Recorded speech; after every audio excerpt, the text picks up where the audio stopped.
People paying money to see me in a 20 by 20 ring.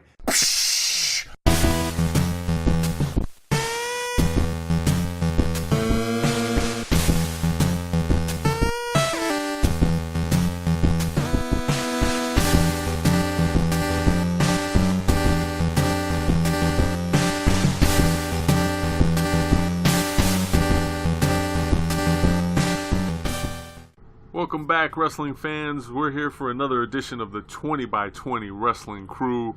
I am Joe, and I'm here with my cohort, Matt. What's up, Matt? What's going on? We are 1 week removed from the Season 4 premiere of Lucha Underground. We hope you all are enjoying our last episode that featured a review of Season 1, just to get your taste buds wet.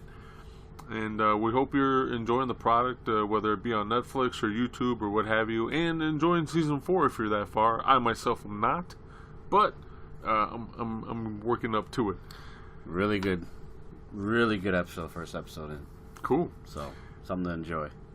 As always, we have something on the television in the background to kind of whet our appetite here as we record, and we're watching a match between Tully Blanchard and the late great Dusty Rhodes at Great American Bash 1987. There's a lot of barbed wire around the ring, and there's a ladder in the ring, and I just told Matt right before we started recording that I'm going to drop some knowledge, and this is going to relate to the rest of the episode. So clearly, I am not blind, even though I have a wonky eye right now. There is a ladder in that ring. Correct me if I'm wrong. Yes or no? That's correct, yes. That's correct. Okay. So, if you go back and you watch enough interviews on the WWE Network, and you watch Shawn Michaels and Vince McMahon talk about the beginnings of the ladder match, they will have you believe that ladder matches never happened before Shawn Michaels and Scott Hall, when he was Razor Ramon, started doing it in house shows, and that Pat Patterson was the one that came up with the idea. That's funny, because Shawn Michaels and Scott Hall, Razor Ramon, is not even the first guy in the WWE to do that. I'm looking, so we're watching it's called Ladder Match Reaching for Glory. It's under the collection section of the WWE Network. And there's one that says a first for WWE from July 21st, 1992. Just a little under 2 years before that WrestleMania 10 match, and this took place between Bret Hart and Shawn Michaels. So Shawn Michaels was technically in the first ladder match in WWE, but that wasn't even the first match. Wasn't even the first match. And on the WWE Network, ladder matches took place all the way back to 1979, at least on here. Yes. So it's another one of those WWE things that they did everything first. They came up with it all. Exactly. I just had to point that out there. But how it relates to the rest of the episode, well, you might be asking yourself that. I'm going to explain. It relates like this. You have the WWE who makes statements like that. And this isn't something new. They do it periodically. Yeah. And it has been kind of a raucous day today because I myself was attending to some personal business all day. But Matt has informed me that there was an update to the WWE Network. Yeah, under the Hidden Gems. Under the Hidden Gems section, with footage of Kenny Omega, a very young Kenny Omega, in, what was that, Mid-South or Deep South? Deep South Wrestling. Deep South Wrestling. They have added it to the WWE Network, and the caption underneath the video, I believe, says, "The Real Omega Man." The Real Omega Man, yeah. How fucking dastardly of a heel fucking move is this? I guess if you can't beat them, you join them. Is that the frame of mind here? The train of thought? I mean, so this is happening about a week removed from, or 2 weeks or so removed from the Kenny Omega, Kazuchika Okada masterpiece from Dominion. Congratulations, Kenny. Congratulations to you. You called it. You've been saying it for a long time, and it came true. Kenny Omega is the new and current IWGP Heavyweight Champion, and he reestablished himself again, if he hasn't already done that, as one of the biggest names in professional wrestling today. Not just in Japan, but just all around the world altogether. And Kenny Omega, for those who didn't know, wrestled for WWE's developmental territory called Deep South Wrestling. They were running 2 developmentals at the time, Deep South and Ohio Valley Wrestling. And he was there for about a year, I want to say. And eventually I think he was cut. I don't think he left on his own terms. I think he was cut. Yeah, he was cut. And, went on to do what he's doing now. And they can do whatever they want with that footage. That is their own footage. They're not breaking any rules. They want to... the immediate reaction is, okay, we have a popular wrestler. Let's showcase hey, before they were huge, because they do that on Hidden Gems all the time. They have a CM Punk match against Val Venus on Heat. Bobby Roode on episode of Velocity. Dean Ambrose when he was John Moxley, I think that's his real name. on I think Velocity as well. AJ Styles, of course, too. So it's not uncommon. They have Samoa Joe and some indie promotion, very bad footage of it, but it's a not an uncommon thing, and it just strikes very much as odd that you pick somebody that doesn't even wrestle for your company anymore. I mean, technically he did. He is an alumni of some sort, I guess, if you want to call him that.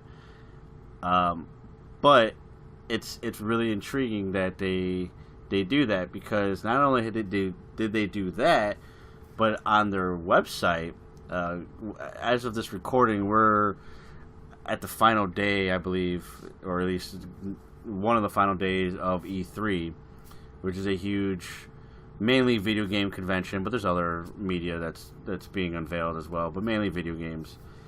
And for those who don't know, Kenny Omega is a huge video game fan. Many of his shirts resemble that. There's a huge video game fan in WWE as well. That'd be Xavier Woods. He has his own YouTube show. I think it's called Up, Up, Down, Down. Where I never watched the show, but I think he talks video games or plays video games. I don't know what he does. It's a little bit of both. A little bit of both. Okay, so it's about video games, and he's a huge video game fan. Now, for those who have been keeping score at home, the New Day and the Elite. And by the Elite, I'm not referring to what everybody calls the Elite now.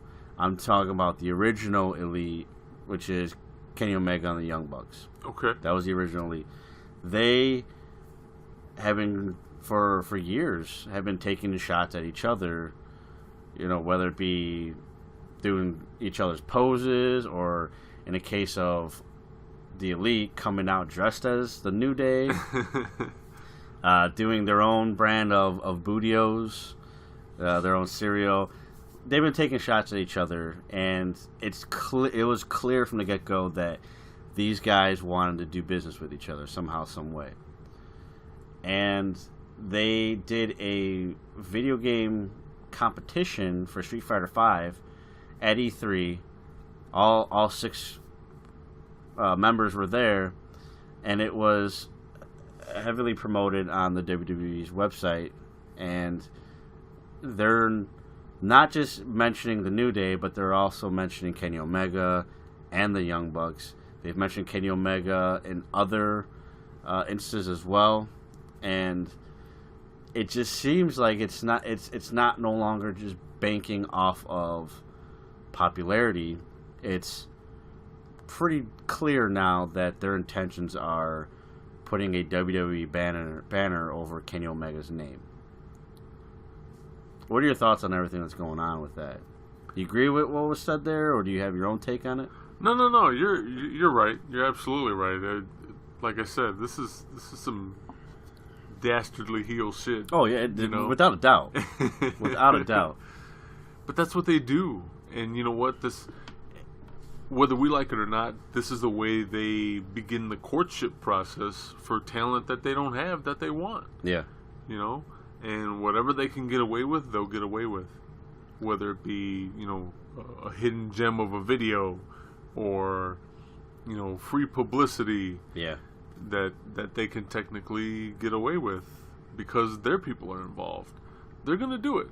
They're going to do it. You know, they are the biggest company, sports entertainment company, wrestling company in the world. You don't stay that way by playing nice. You just don't. And they do what they have to do when they have to do it.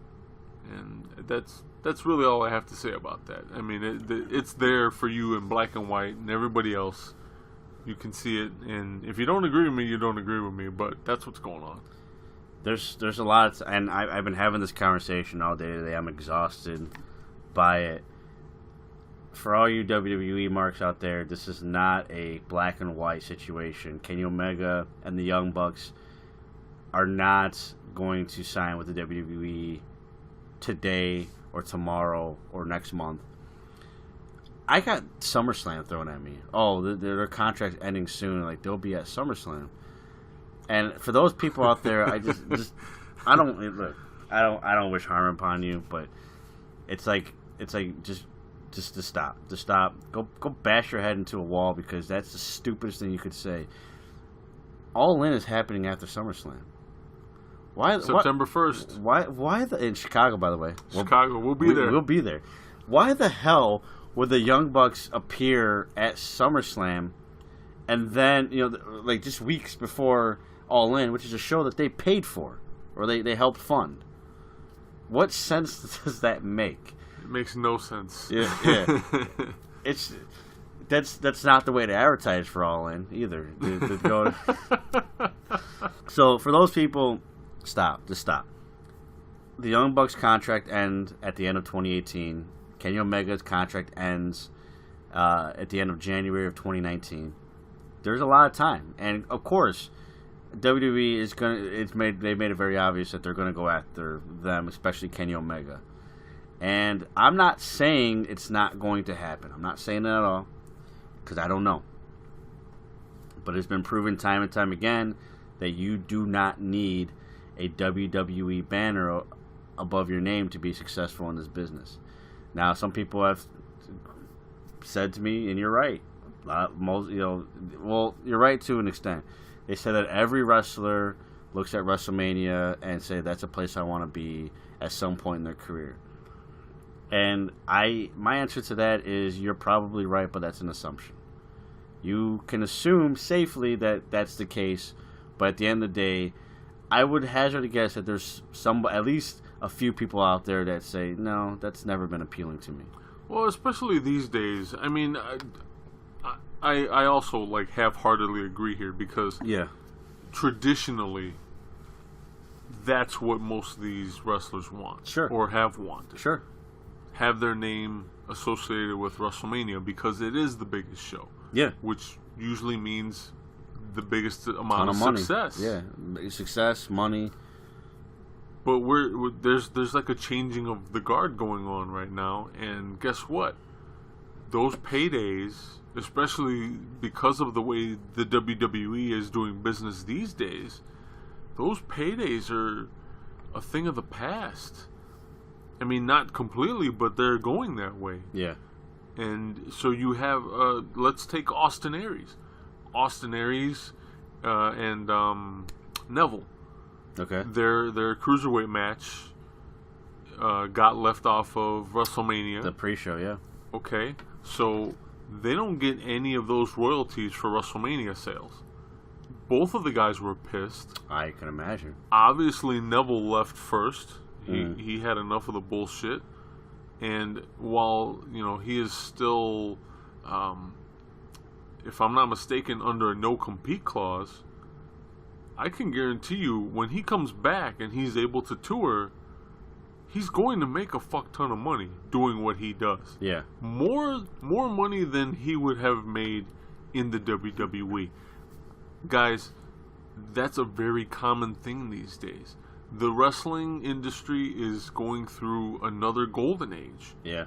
Whether you like it or not. And guess what? That's one of the byproducts. You have, look at Cody. I'm pretty sure, since we're talking about Kenny Omega and the Bucks possibly leaving, Yeah. Cody has came out and said that he's not going back anytime soon. And the money is not the object. He's making more money now than he did with the WWE. Who in their right fucking mind, especially now that he's on his own boss? Yeah. Why would you want to go back to something like that? You're in total control of your career. You're making more money doing it. You're just not doing it with the biggest company in the world. Yeah. That's the thing. That's the argument. That is the only argument that these WWE marks throw at me, is the WWE is the most global brand in the world. I'm not arguing with that. Yeah, that's not our point here. Yeah, I don't give a shit how big it is. You know, it's here's the thing. Like, think of it like internet use. I'm not asking you to tell people what you use, but I'll say mine. I use Comcast, and you use a smaller company. I use Wide Open West. There it is. I also forgot the name of it too. If we're getting the same thing, and I'm paying more, and we were talking about it the other day with this whole net neutrality bullshit. I'm not going to go into that, but I'm hearing what you pay, and I'm hearing what the amount of speed that you get, and it's like, why the fuck? What am I doing? Because Comcast is the bigger name. It's easier. A lot of people today have come out of the shadows. After all of my stuff about the Omega and Bucks situation, have come out of the shadows and say, you know what? I agree with you. I don't like Raw and SmackDown. But it's convenient to watch. It's easy to watch, especially a lot of people have kids. It's easier to watch with them. It's just convenient. You don't have to go searching for it. It's right there. I don't necessarily like that statement, but fine. I get it. It is convenient. It's on TV. It's on national TV twice a week. It has the most recognizable streaming service out of any wrestling company. It's on so many different devices that you can get. That's changing as well, but it was the first. It was the one that kind of started it all as far as wrestling goes. Fine. I get that. I'm not arguing, and I hate this argument. Well, they have more money and this and that. Look, that's fine.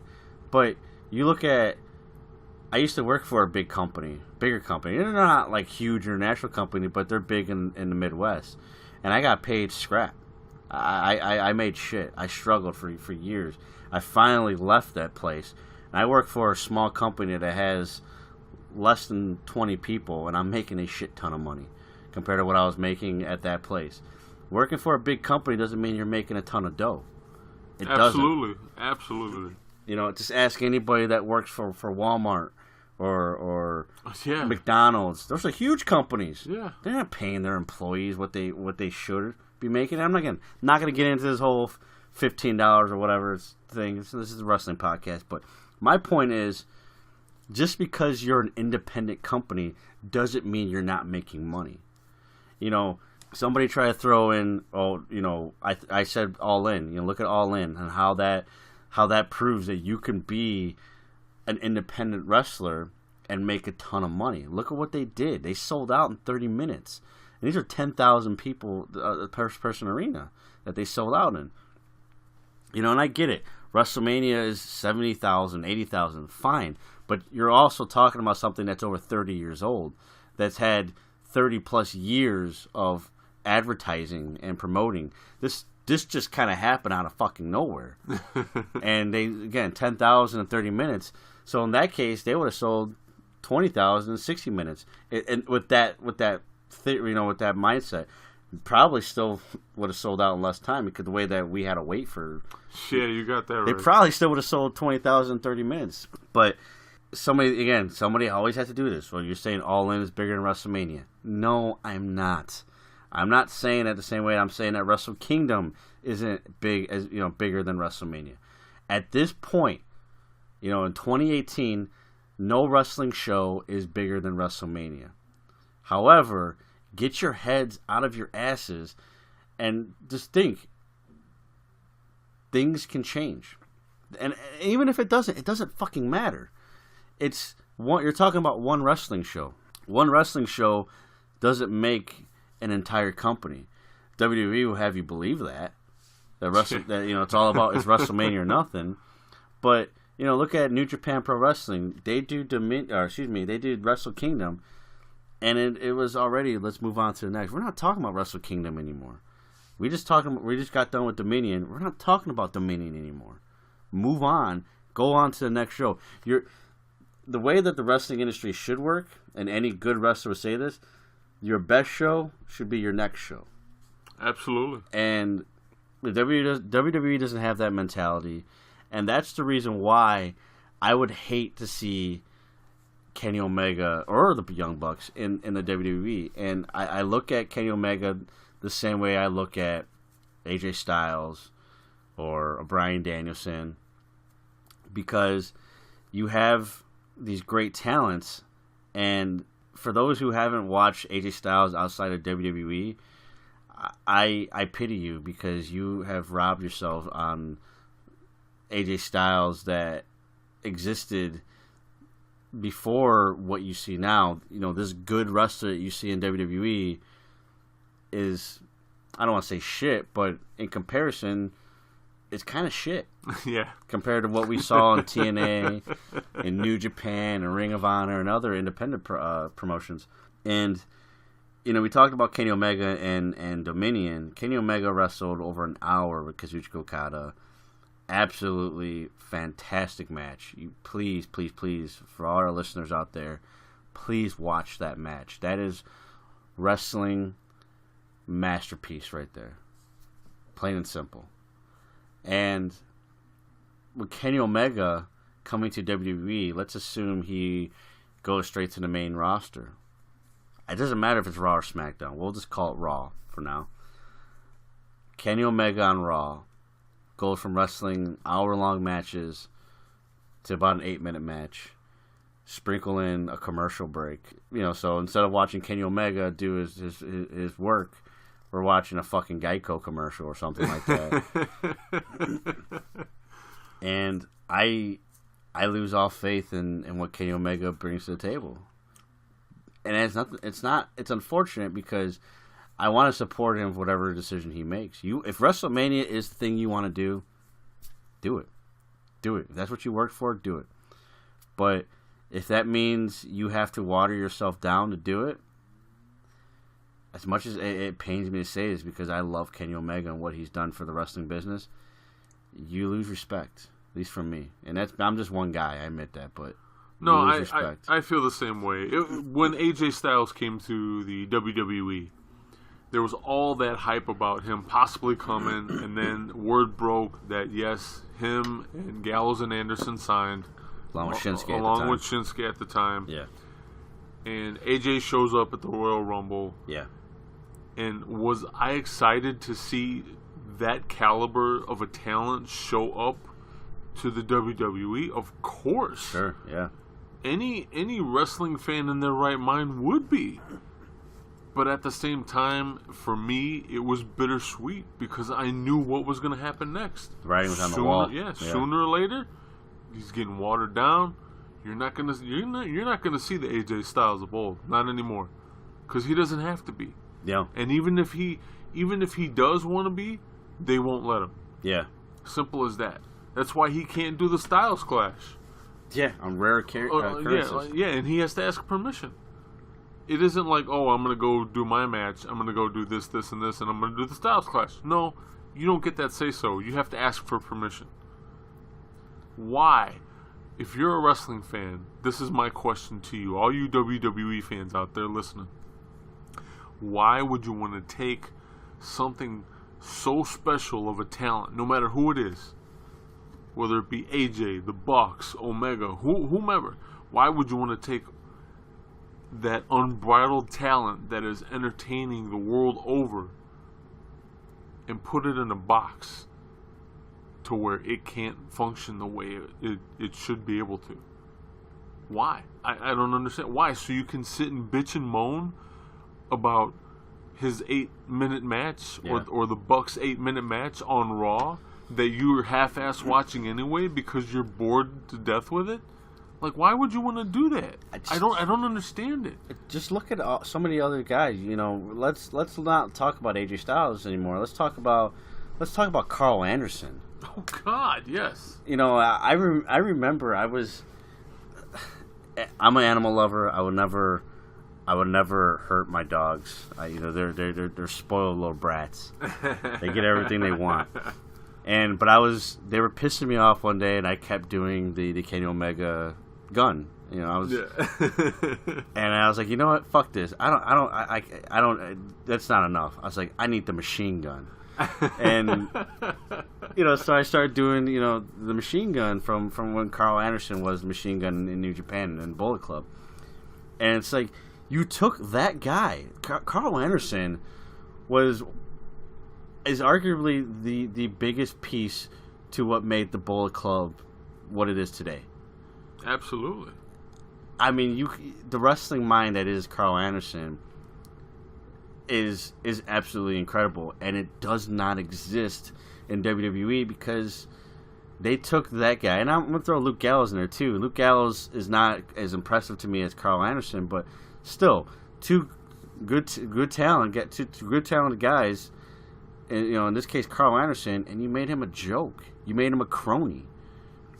Yeah. And then you have them in these matches, and they're not doing anything. And some people have this part right here baffles me because a lot of these WWE marks, I get in arguments for WWE marks all the time. I don't know why I do this to myself, but they said, like, well, if you had that opportunity to get paid a shit ton of money and not have to work so hard, it's all about working smart, not hard.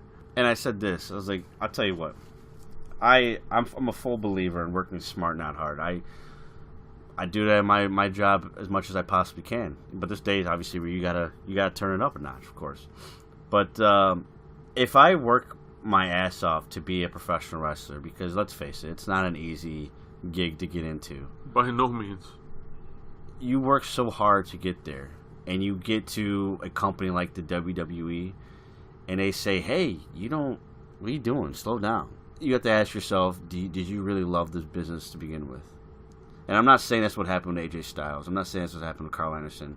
But if that's something that you want to do, you work your ass off just so you can take it easy, did you love this business to begin with? You got to ask, did Ric Flair love working hour-long matches, sometimes twice a day? Did he love the business then? Or did he want to go to WWE and put on some shit show like that Hulk Hogan was putting on? Hi, Paul. You know what? As far as Gallows, Anderson, and Styles, a huge reason they even came to the WWE is because of family. It wasn't about money. It wasn't about whether they were questioning their love and loyalty to the sport. Yeah, they miss their family, and they all have kids. Sure, and they wanted to be with their family. I totally get that. Sure, yeah, absolutely. But that they're making that sacrifice because they're not allowed to be themselves in the ring anymore, but they're doing it for their family. So that's that. There's that give and take. So that's that example. I didn't put that in perspective. But at the same time, if you were to ask Carl Anderson right now what his feelings for WWE, and let's say we had him not recorded, off the record, I wonder what his response would be. I'm pretty sure I know what his response would be. I can't imagine he's happy doing what he's doing. I can't. He likes getting paid. I'm sure. Who doesn't?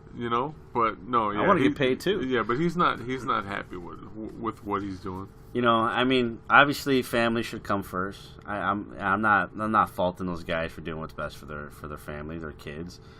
I don't have any kids myself, but if I was in their shoes, I might do the same thing. I don't know. I don't know because obviously my kids would come first. I get all that, but at the same time, I would work my ass off to find another way. True. Find another way. I mean, shit. There's so many different companies you could work for out here in the States, i.e. Ring of Honor.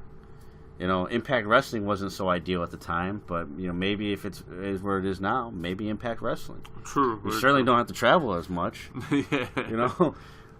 I mean, there's still options to make, and there's still a shit ton of money to make too, outside of the WWE banner, and that's what so many people don't understand.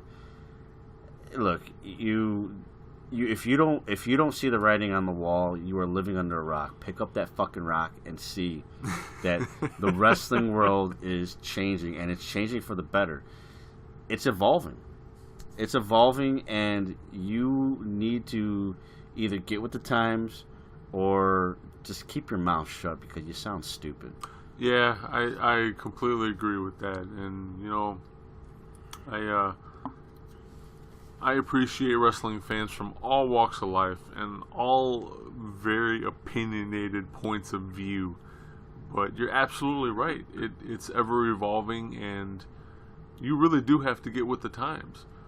I know a lot. I personally know a lot of disgruntled wrestling fans right now because things aren't what they used to be.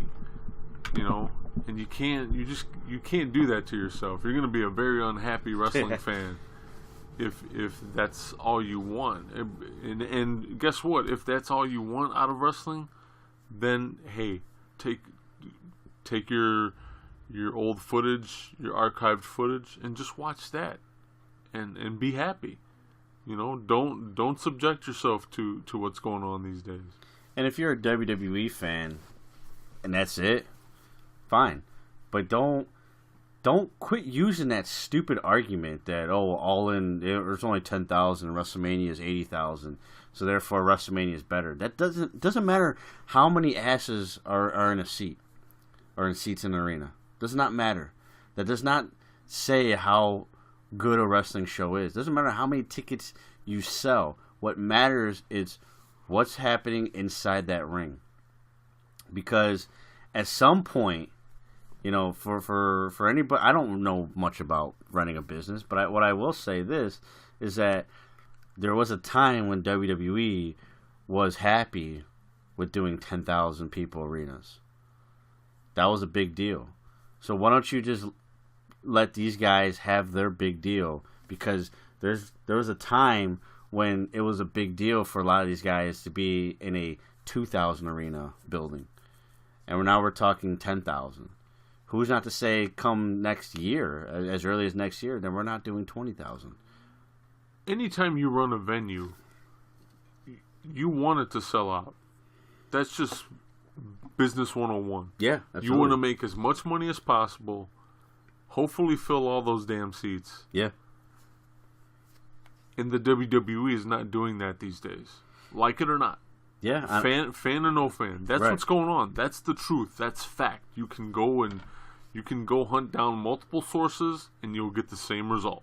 Okay? That's what's going on. Everybody is in uproar because 3 fucking guys sold out a 10,000 seat arena in less than 30 minutes. You've got people that don't like it, people that are fucking in love with it. It's crazy, but my point here is, it's business. You need if you want your product to keep growing and you want that exposure, you have to please the fans at some point. Let's face it. If you're not putting, it's a wrestling business. You can call it sports entertainment all you want. It's still wrestling. Yeah. People still get in a ring and they wrestle. They don't. You can't. You can only call that sports entertainment to a certain degree. They still wrestle. You physically wrestle. So, if that product isn't coming across as well received, sooner or later it shows because there's not enough asses in the seats. Yeah. And the moment that starts to happen, you should fucking worry, especially if you're a company as big and global as the WWE is, because it doesn't matter how many different revenue streams they have. Network, ticket sales, merch, what have you. Your main one is still putting asses in seats, Yes. even if it's for a few shows a year. Yeah. You still have to sell those asses to seats, or those seats to asses. Right. A couple things here. For one, WWE, again, we talked about this on the show. They cut their pay-per-views because they said it was too much, and the reason why it was too much because you weren't selling enough seats. It's simple as that. You were not filling out those arenas the way that you should, and the reason why is not because there were too many pay-per-views, but it was too many lousy pay-per-views. That's the facts here. You know, somebody again. I was pointing out how much money WWE was making. The money that they were making was on what we're watching right now, the WWE Network. That has made them a shit ton of money. Congratulations. That's a great way to stay afloat. I mean, they're more than staying afloat, but that's a great way to do that. If your ticket sales are dwindling a little bit, you have another platform to make money. So they're, at the end of the day, their money is being made, but it's not being made in the way that traditionally you should be making money, and that's selling tickets. Because that means less people want to go see your product. If you listen to enough interviews and footage and podcasts and what have you, you'll come across a notion when it comes to selling tickets called papering, where if they know a show's not going to sell out, or they need it to sell out for sure because it's a bigger show, they'll go paper the crowd, meaning they'll give away tickets either at a discount or for free. As far as I know, that is something that doesn't go on to the degree that it used to these days. Mm-hmm. And it shows. If you can't fill a fucking a venue for a Monday Night Raw, and it shows up on camera, you're basically shooting yourself in the foot. All the money spent on production and transportation and all that to have a televised event, you should be taking that time to paper the fucking arena. Yeah. Whether it be at a discount or for free. Mm-hmm. At the very least, you got more people coming in, filling up the seats, buying refreshments and merchandise, and getting exposed to the product. Yeah. Than you wouldn't before. And don't get me wrong, I still say this knowing full well that there's a network that they have running. I get that. I totally get that. But there's nothing that's going to ever replace getting seats filled in an arena. There's just not. There's too much importance on it. Yeah. You know, and then going back to these independent companies, you know, you and I, again, we're from Chicagoland area, and you when you first introduced me to Ring of Honor many years ago now, I mean, it was such a breath of fresh air what that company was, and for the longest time it was at this little gymnasium field house in Chicago Ridge, and the last few shows that we went to, it was at a bigger arena in Villa Park. Yeah, at the Odeum. At the Odeum. I don't think they're going back to Chicago Ridge anytime soon. Suffice it to say, you're probably right. When I first did Ring of Honor, we did bleachers, and the setup we were right by where they came out. Again, even if you did it during their later days, it was still not a bad seat in the house. It's a field house, but you know the ringside seats, there was only maybe just a 3-4 rows, and then that was it. And as it kept progressing, those seats around ringside kept getting more and more and more, and then you're still trying to find places to put. You know, there are less bleachers, but it's more standing room. Yeah. And when you get that's a good problem. It's a problem, but it's a good problem to have. Yeah. And it's like, okay, maybe we can't do this arena anymore. Maybe it's too small. The Odeum is not, again, to those WWE fans, you're not going to be overly impressed. But again, you're filling out that arena now too. So maybe that's not big enough. Maybe Ring of Honor has to go to the Sears Center. Maybe Ring of Honor has to go to the All-State. You know, I don't... At this point, the way that Ring of Honor has promoted itself, there's not a doubt in my mind that they can't fill out something like the United Center. Well, it's funny you mention that because next year they're going to be running the Madison Square Garden. WWE territory. For those of you who don't know, the relationship between the WWE and the legendary Madison Square Garden is a little stressed right now. I guess Madison Square Garden, from all reports, is kind of having a fit because the WWE keeps running the Barclays Center for their events. For SummerSlam, too. For SummerSlam, too. So Madison Square Garden was like, well, fuck it. We're going to go and put other wrestling here since you guys don't want to run us.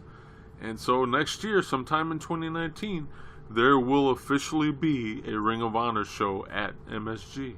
And I am so proud as a wrestling fan to say that. That is fucking awesome news. Absolutely. And real quick here, the bitter fan of me wants them to do something like a Supercard of Honor, but do it the week of SummerSlam. Yeah, they already have the venue. Yeah. So like run it the night of Saturday night, the night of NXT Takeover Brooklyn. No, but whatever they decide to do, yeah, absolutely. Madison Square Garden, to anybody that knows, to any WWE fan knows the importance of that arena. Obviously, that's the place where WWE became what they are today, and that venue. And to see somebody else there, you have to applaud that company to get something that's prestigious. Huge, that is huge news. That's one of the most coveted arenas in our country. I think without a shadow, as far as the history. Oh yeah, the history of Madison Square Garden, and now these minor leaguers, as they've been called, they're going to be headlining Madison Square Garden. If you're not impressed yet, you'll never be impressed. That's huge. You'll never be impressed, but you know what? I'm a fair guy, so we're gonna take a break and pay some bills, and I'm gonna give you the chance to be impressed. And hopefully, by the time we come back from break, you're impressed, even if it's just a little bit. All right, so hang with us. There's more about Ring of Honor and the importance of running Madison Square Garden after the break. Stay tuned. Are you ready? Yeah, I'm ready. Hey, think you can tell us what to do? I can't tell you what to do. You think you can tell us what to wear? I can't tell you what to wear. You think that you're better? Hell no, I'm not better. Well, you better get ready. But I am smarter. Bow to the masters. I'll bow to the masters over at Raise. Raise will hook you up with all kinds of discounted gift cards for your favorite places to eat, for your favorite places to shop online and in store. They have any place you could possibly think of, and they even have discounts on ride-sharing services like Lyft and Uber in case you guys need to make it to a show.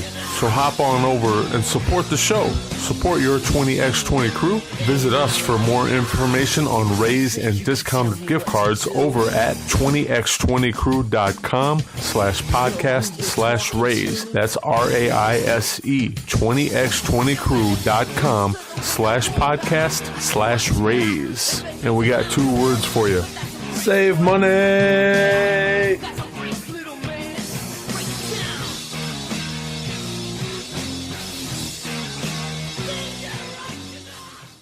And we're back, ladies and gentlemen. Thanks for hanging in there with us. I've given you guys time to think about things. Are you impressed yet? I hope they are. Shit. But we're keeping the ladder match thing going in the background, and we're watching NWO Sold Out from, what is that, January of 1998. January of 98. 6, also known as Sean Waltman versus the late, great Eddie Guerrero in a ladder match. With Danny McBride as referee. Yeah. You're right, Nick Patrick. Yeah, if Nick Patrick had a biopic done about him, Danny McBride is like a dead fucking ringer. He just looks like his character from Eastbound and Down. I forget his name now, but it looks just like him. Split an image. But getting back to things with Ring of Honor and Madison Square Garden, there's been all this information kind of swirling around in my head ever since that got announced. And I'm going to bring something up to you, and I want your honest opinion, obviously. But this actually all begins with Sami Callihan. Okay. So Sami Callihan, again, for those of you who don't know what's going on, he is enjoying quite the heel run because of a mistake in the ring a few months ago against Eddie Edwards, which caused Eddie Edwards' orbital bone to be broken. Yep. Hit him with a baseball bat. Hit him with a baseball bat. Ever since then, Sami Callihan has basically ran with it and has become this ultra heel and is enjoying such success with it. Not just in Impact Wrestling, but PCW Ultra, his own indie promotion based out of Ohio, CZW. Everywhere that man goes now these days, he is pretty much sought after. Congratulations to him. He's doing it right. Still affiliated with Lucha Underground, too. Yes, and with Lucha Underground. So, Sami Callihan has recently been lashing out at anyone and everyone in his way, in his path, during his heel antics. Most recently, Bully Ray, or Bubba Ray Dudley, if you will, on his Busted Open Radio not podcast. Almost said a bad word. Yeah, I did. Yeah. He's going to hunt you down. Yeah, he will hunt me down. On his radio show. But more importantly for this conversation, Sami Callihan is trying to take Chris Jericho and Ring of Honor to task for not having him on not being invited to Chris Jericho's Russell Cruise. Yeah. So Callihan basically says, they're afraid because when Callihan was there the first time around, they spit him up and chewed him out and left him high and dry. So he's got beef with Ring of Honor, and now he's calling him out. He's telling everybody that Jericho's too scared to have him on his Russell Cruise because of the heel things that Sami Callihan is doing. And while Sami Callihan may be right, this is all possibly going to be worked into an angle where we might actually see Jericho do some interpromotional stuff with Impact Wrestling. Now, to what degree, we don't know yet, but there are talks. And again, this is all rumor at this point. But he is good friends with Don Callis and Scott D'Amore, who are running Impact Wrestling. Right. He's already done some promotion with them for his Russell Cruise. It's not out of the realm of possibility, folks. So don't be surprised if you see Chris Jericho in some form or fashion become associated with Impact Wrestling. I'm not saying he's going to come out and fight Sami Callihan. I'm not saying he's going to fight at all. Let's face it, Chris Jericho is in the position in his career these days where he calls the shots. He wrestles who he wants and when he wants to, and everybody else can go fuck themselves. But how cool is it to sit there and be a part of this huge talent trading pool where Impact already does business with AAA out of Mexico. To add Chris Jericho to the mix would be absolutely brilliant on their part, whether it happens or not. You have Madison Square Garden being run by Ring of Honor in 2019. Yes. And you and I talked about this earlier. It would only be smart business on Ring of Honor's part to keep their New Japan relationship together to run that show. Yes. Make sure you have New Japan talent at that show. Oh, yeah. That should be a no-brainer. And let's face it, if I was in control and I had it my way, Omega would still be under contract in New Japan, and guess what? He's working that show. We got Omega in the MSG. You can add the Bucks to that too. That's exactly what we meant when we said that professional wrestling is evolving. That's exactly what we meant. Again, I said this in the beginning of the show, in the first part of the show when we talked about Kenny Omega. You don't have to have a WWE banner to be successful in this industry. Not anymore. Has where it gets a little more exciting. You ready for this? Okay. So Don Callis obviously does color commentary for New Japan. Yes. He has helped book the Bone Soldier, Ishimori, Taiji Ishimori, for an Impact pay-per-view coming up. Really? Really. That's weird because he just left. That is official. That's official. That is official. So now you have yet another relationship being established with Impact in New Japan. Now, I'm probably sounding like a fucking conspiracy theorist right now. Yeah. But how fucking awesome of a fantasy booking would that be? To take a legendary building like Madison Square Garden and get multiple organizations in AAA, Impact, Ring of Honor, and New Japan Pro Wrestling to work together to bring you a fucking super show from Madison Square Garden. Yeah, I mean, the way that you had Lucha Underground versus Impact Wrestling, if you guys haven't seen that show, that was a remarkable show. You can catch that now. No thanks to Albert Del Rio. Yeah. Thanks for no showing. Patron. Actually, you made it better by not showing up. I agree. So thank Fuck you. that seriously. guy. You're not as good as you think you are. But imagine something like that, and this is no disrespect to, I think it was the Poncharian or the Steel Mill, one of those smaller venues in New Orleans. No disrespect to those venues, but imagine now doing that with more companies, with more talent, and now you throw in one of the most famous arenas in the world, not just the United States, but the world. The world. In Madison Square Garden, and it's wrestling personified right there. I mean, this is what guys like Chris Jericho are doing, guys like what Don Callis is doing with the Ishimori signing, because I figured with Ishimori leaving Pro Wrestling Noah that he was done with Impact because of the partnership was over. So did I.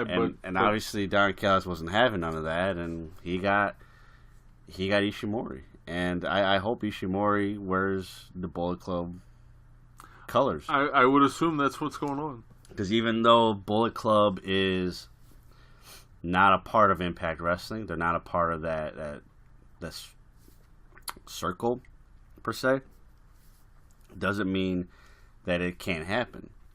I mean, I'm sure Cody could get over his issues with Impact Wrestling and do business with them someday again. But and of course, there's different management now too. Yeah, very true. This is what we're talking about with professional wrestling. It doesn't. If guys are signed, Kenny Omega, for example, we're talking about him. Guys are signed to.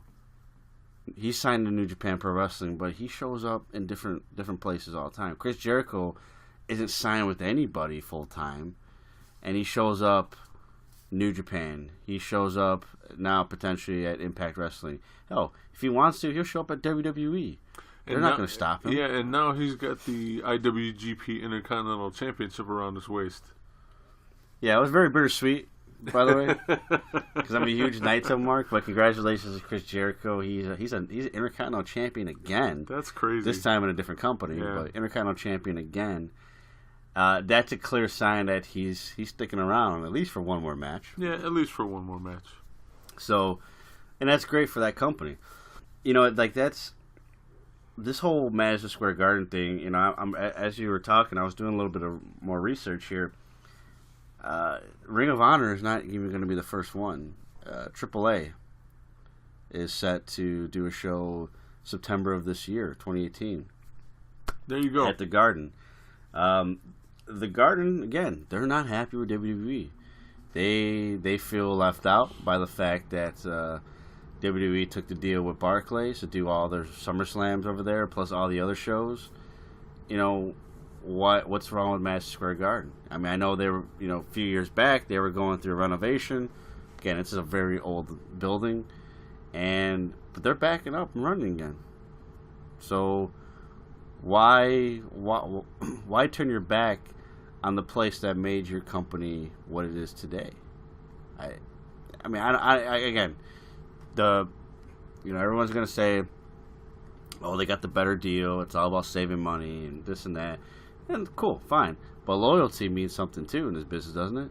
It should. It should. I thought so. So, I mean, I don't know what Vince Senior would think about this, and what that building means to him. I mean, he's in the Hall of Fame for Madison Square Garden, one of the best promoters that building's ever seen, and to have another company come in, and in this case, it's AAA Wrestling based out of Mexico, come in and put on a show.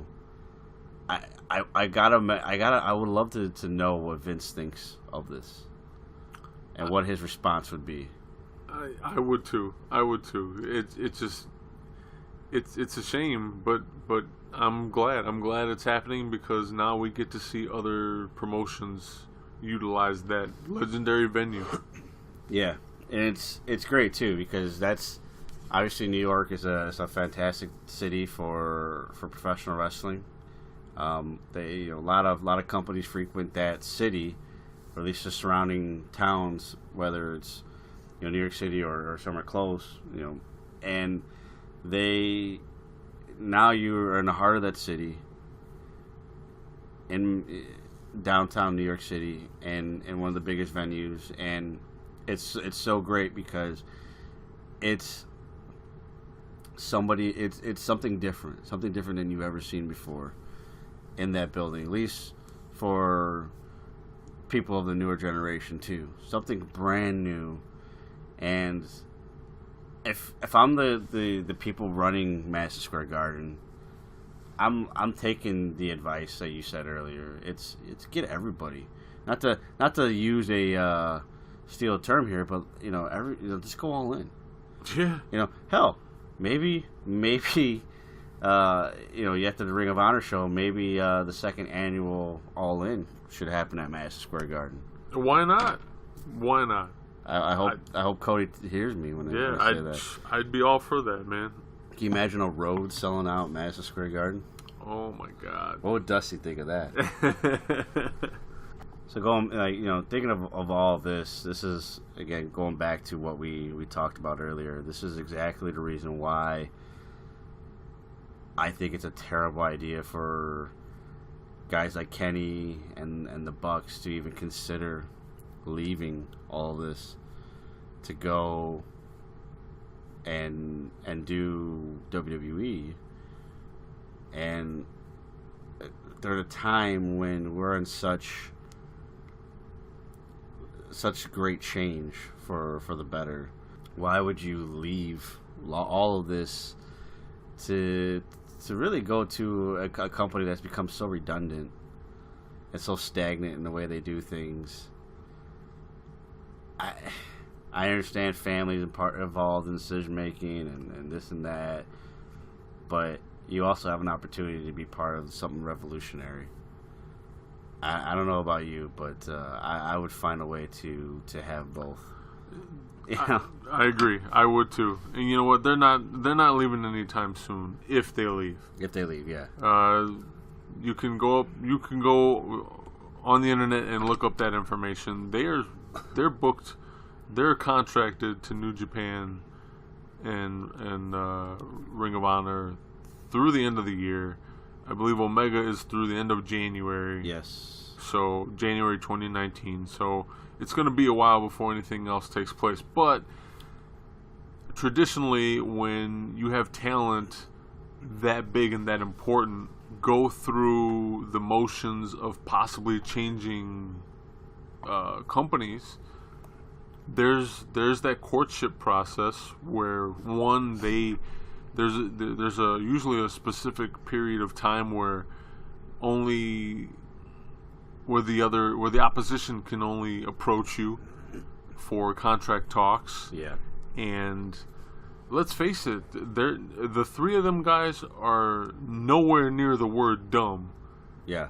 When it comes to the business side of things.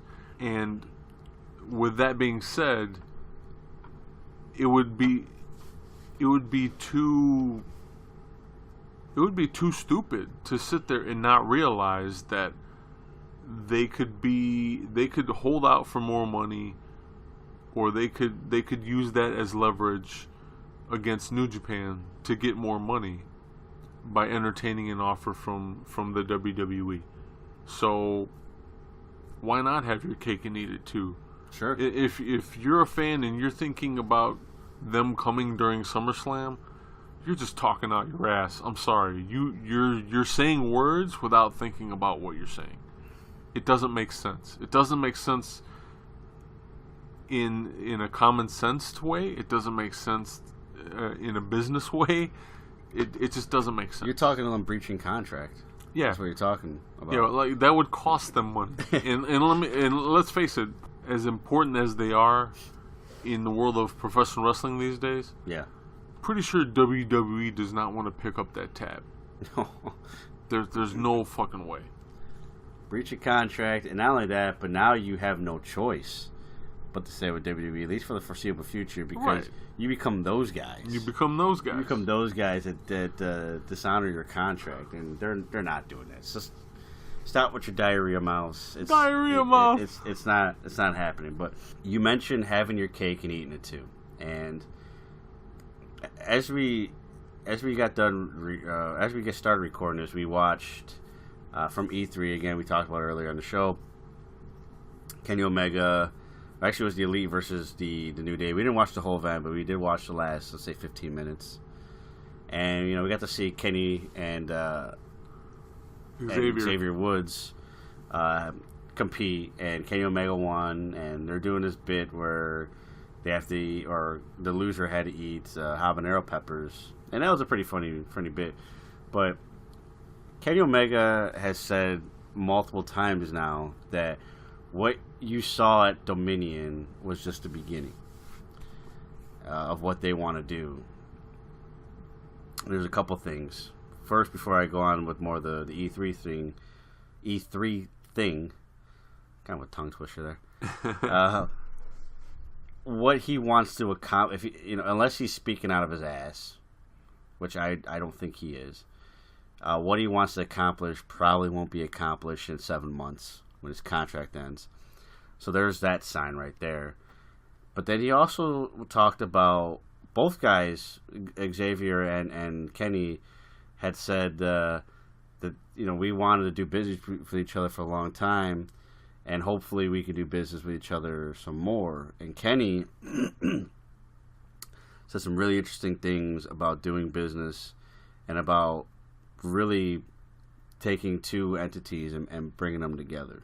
What if, and this is right now a big if, but what if he stays what he is today, but, again, with that Chris Jericho effect, shows up in a WWE ring still? Does that change your opinion? I have my opinion on this. I want to hear yours. Your opinion on Kenny Omega going to WWE, not as a full-time wrestler. He's not a full-time contracted WWE wrestler, but he's doing business with them. One, do you see that as a possibility? And two, your thoughts on that? I only see it as a possibility if the WWE is open to doing that kind of business. And let's face it, they really aren't. I think a lot of it is because of Vince McMahon. Yeah. And that's just his mentality. The very few signs that we have seen of that kind of mentality being broken and like talent trading being okay is due to Triple H. As a matter of fact, Adam Cole is going to defend the NXT North American title at Evolve 107. Yeah. You can buy tickets to Evolve over at 20x20crew.com/podcast/evolve. We got tickets for sale. Come join us in Chicago for what is that, 110? Evolve 110. Yeah. We'll be there. Front row. Front row. So you have little hinklings of talent trading. Yeah. And don't get me wrong, I mean, it's still done under the guise of WWE, because for those of you who don't know, Evolve is now an official WWE breeder. Yeah. Meaning they develop talent for them officially. So it's being done, but it's being done in a very controlled environment. Yes. So for Kenny Omega to still work for New Japan, come over and do one or a couple spots with the WWE, it would have to take a hell of a lot of red tape to be gone through in order for it to happen. And then once it happens, it's a whole nother fucking ball game as to what exactly happens. Because now you're dealing with, oh, I don't want my talent to get hurt. You know, all these different issues and situations that could possibly arise. And just because of all that red tape, I really don't see it happening. Would it be game changing? Oh my God, yes. That would be fucking awesome. I mean, us as wrestling fans, that's what we want. We want them to trade talent with other companies. Yeah. You know, for me, I grew up on that. Yeah. Oh, yeah. You know, it was awesome to see Ric Flair in World Class Championship Wrestling, and then a week later in Georgia Championship Wrestling, working for Jim Crockett. That was fucking awesome, because you got to see all your favorite stars, all the bigger ones anyway, travel from territory to territory. Everybody got to enjoy wrestling. It's not like that these days, and it should be, you know. Well, it is. It's not WWE. Well, exactly.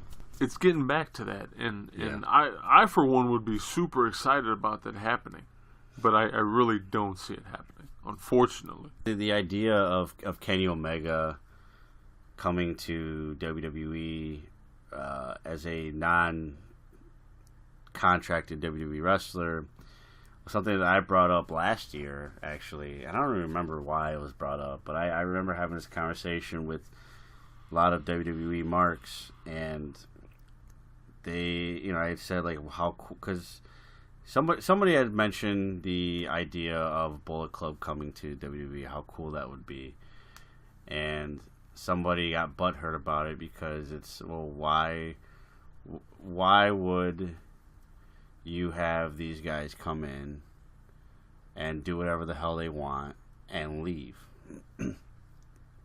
and I said, well, Mr. disgruntled WWE fan over here, are you a fan of a guy named Ric Flair? And he said, of course. So he's, of course you had to throw in 2-time WWE Hall of Famer. How am I not? Okay, did you realize that he became what he is today not because of what he did in WWE? Because that wasn't that big of a deal. To a small extent it was, but he's not a WWE wrestler. He was never known for that. Yes, he competed in WWE in the early 90s and in the mid-2000s, but that's not what he was known for. And I mentioned what you talked about, what you grew up with, the territory days. And he and as well as other people didn't grasp the idea that, well, that's not right. You shouldn't, like, you got to work for who you work for. Like, like trading talent was so foreign. I was like, man, you are such a WWE fan. Oh my God. It's sad. It really is sad. How cool is it that you can come in after all these years? Here's something. Triple H, please, if you're listening. I know you're not, but if you're listening, maybe someday he will. AJ Styles last night in New Japan Pro Wrestling, we talked about it on the show in our Bullet Club episode. Mm-hmm. How big of a deal that was to us. Absolutely. Because one, you kick out AJ Styles in that manner, and two, it was, who the hell does this guy think he is? And we're referring to Kenny Omega, who is one of the biggest names in professional wrestling today. And at the time, it was like, what? You're the guy? You're the guy.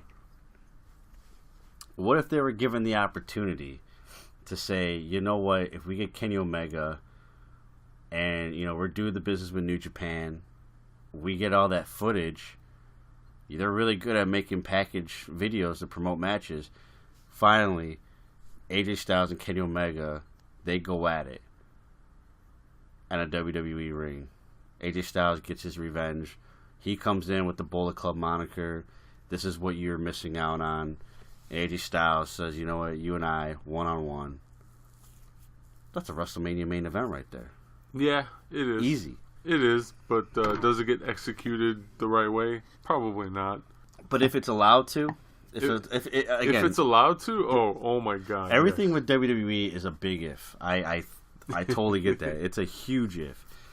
And that's why I said Triple H, because Triple H has got to be the guy. He's got to be the guy to put this together, because Vince McMahon, the same reason, there for those who don't know, there was opportunity for Vince McMahon and WWE to have Bullet Club. That was a thing. That was an idea. But, of course, being Vince McMahon, he wanted Bullet Club to himself.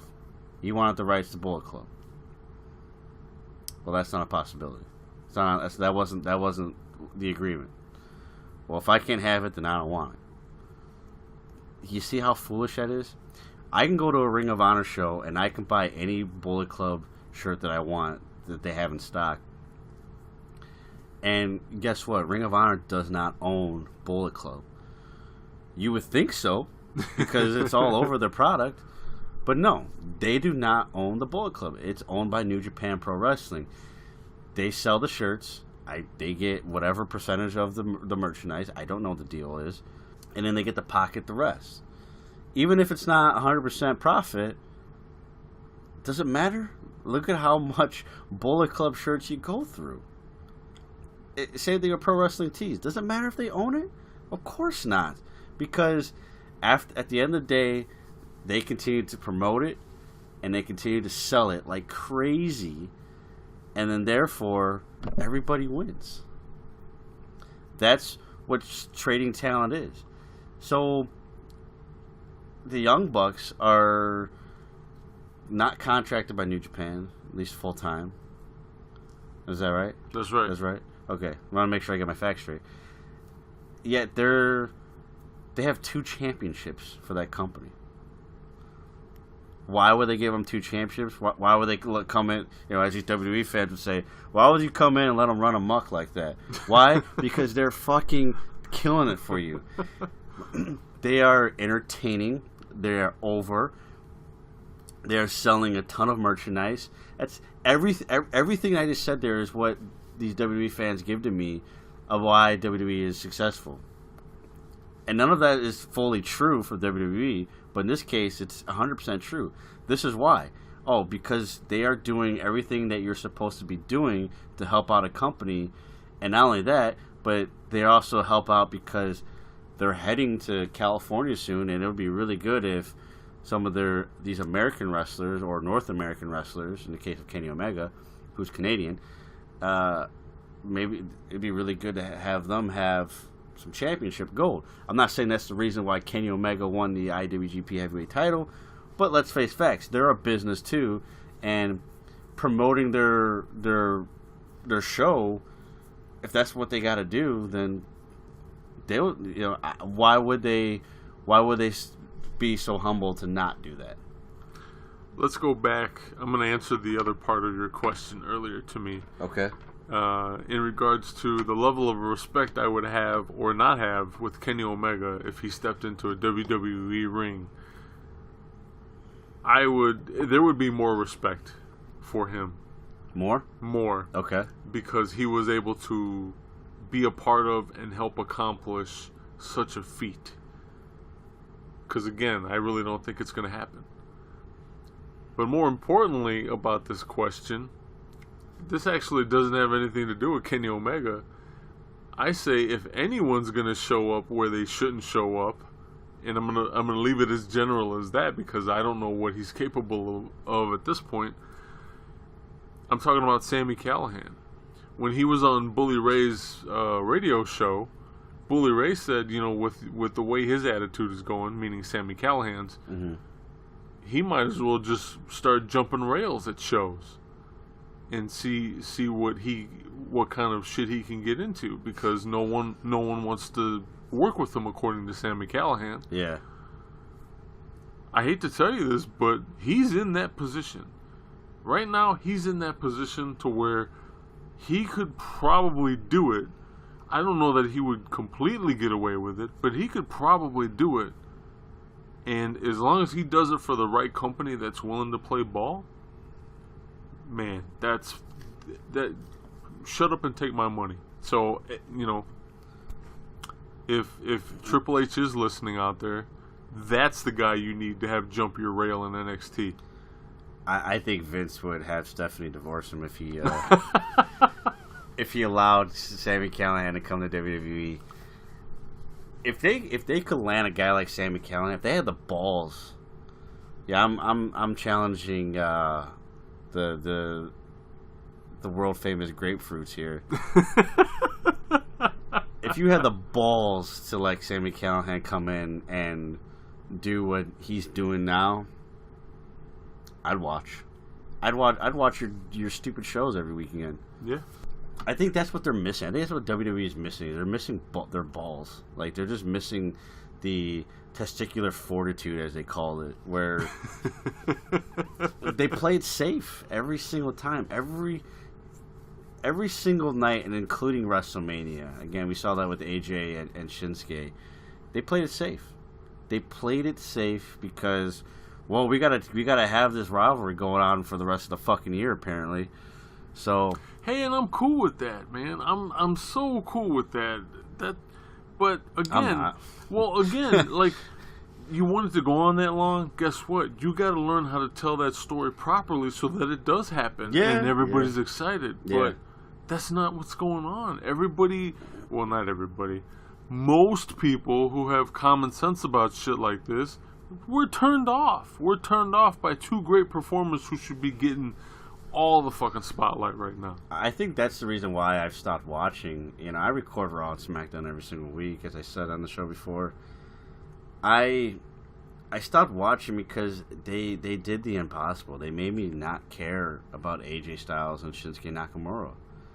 They made me not care. I don't even want to watch the Wrestle Kingdom match at this point. I love that match. I love that entire show. I just don't give a shit anymore. And by the time this episode airs, Money in the Bank would have already happened, and like I care, yeah. And we're talking last man standing match, and it's like, oh my god, like that's awesome, and it's like, no, it's not. I don't give a fuck. I mean, I hope it is. I hope they let them go and do what they do, and we're wrong, but. This match is going to end in a no contest too. Yeah. They're going to do it again. Chances are that's not going to be the case, man. We're going to be disappointed again. They're going to do it on SmackDown. They're going to bring back Sunday Night Heat so they can do it on Sunday Night Heat. I mean, it's just a never-ending cycle with this, and none of these matches are standout matches. None of them at all. They're super short. They're super slow-paced. Nobody wants to hurt each other. If that's the type of wrestling you want to do, you want to play it safe all the time, work smart, down hard, then go work somewhere else. Go find another sport where you can do that. Because at some point, you gotta take risks. You gotta take risks in that ring. And there might be people out there. What do you know? You ever wrestled a match before? No, I mean, not an official match, but. No, I don't know what the fuck I'm talking about, I guess, in that. But I know as a fan when I'm watching and I'm not entertained. And as a consumer, I have that knowledge to say, I don't want to buy your product anymore. And it obviously doesn't matter because I'm a hypocrite because, again, I'm recording the show, so I'm helping out ratings that way. and then I'm giving them my $10 a month with the WWE Network, and that's fine. I can be a hypocrite in that sense, but the one thing they can't have is my time, because I just refuse to sit down and watch this garbage that they're putting out, and it's a shame because, you know, we talk about hashtag support professional wrestling. You know who's in part of that is WWE. I want you guys to support them. I just wish they would support us as fans and give us something we want to watch. At least most of us want to watch. You know, for those of you that are entertained, at least you're entertained. Yeah, hats off to you. I'm glad somebody's entertained, because I sure as hell am not. Yeah, I will never say ever. I've never said it, nor will I ever say that I just want WWE to go away, because I don't. It'll always have a special place in my heart, because that's what brought me to the dance. But I'm not going to continue dancing with you guys if I don't like the song. If I don't like your moves. I think it can be said in a much simpler sense, and it'll drive the point home very clearly for those who still don't understand. If you're an entertainment company, you should be able to entertain your audience. It's that simple. Right? It's that simple. And on that note, we're going to end the show. It's black and white as that. Black and white as that. Black and white as a Bullet Club t-shirt. Good guy. Catch us on Facebook, facebook.com/20x20crew. Come talk to us. I have yet to talk to some of these WWE fans that you keep running into. I would love the opportunity. Come see me. You know where I'm at. Come see me. Facebook.com/groups/20x20talk. I will talk to you directly. I will school you like the student that you are. Yeah, you guys, you think I'm a tough cookie. This guy is he's the king of wrestling knowledge. Hate me on Twitter at 20x20crew. You can find pictures of us, or our episodes at the very least, on Instagram at instagram.com/20x20crew or at 20x20crew. Our home base is 20x20crew.com. We're always there. We got a YouTube channel. Please support the YouTube channel. We're in the midst of adding a lot more YouTube exclusive content. Yes. Our little fantasy segments, the following contest. We're having a blast recording them. Yeah, those are awesome. We hope you enjoy it and have something to say about those fantasy matches. Please send us in your fantasy matches. Yes, too. please send us in your fantasy matches. We definitely want to hear what you have to say. We'll even throw you a shout out on the episode Absolutely. or on the segment if we use it, because I mean that's what this is all about. We want you to fantasy book with us. We don't want to be the only ones fantasy booking. No, absolutely not. And again, we have our opinions, and even if we disagree with some of the things you say, we're a welcoming community. We want you to be involved. That's what thrives this podcast. If you haven't done so already, please hit that subscribe button. Spread the word. Again, we got tons of exclusives coming your way soon. We're still trying to get our feet completely wet in this thing. So thank you for those who have been here since day one. Yes, thank you. And thank you for those that are maybe starting with this episode. Thank you for tuning in. I mean, there's no wrong time to tune in. All of our episodes are on YouTube. They're right there for your listening pleasure. Hit that subscribe button. We're looking just for 50 subscribers. And we're going to do a little giveaway as soon as we do that. For you WWE fans, I'll make sure I throw some WWE products in there as well as other stuff. So to help to appeal to everybody. So, and it's just a small way to say thank you for being there at the beginning stages and what we hope to be a long running experience here for everybody for your listening pleasure. So please hit that subscribe button. I can't stress that enough. And if for those who have done so, again, thank you so much for supporting the show. You have no idea what that means to us. Thank you. And until next week, we will see you in the ring.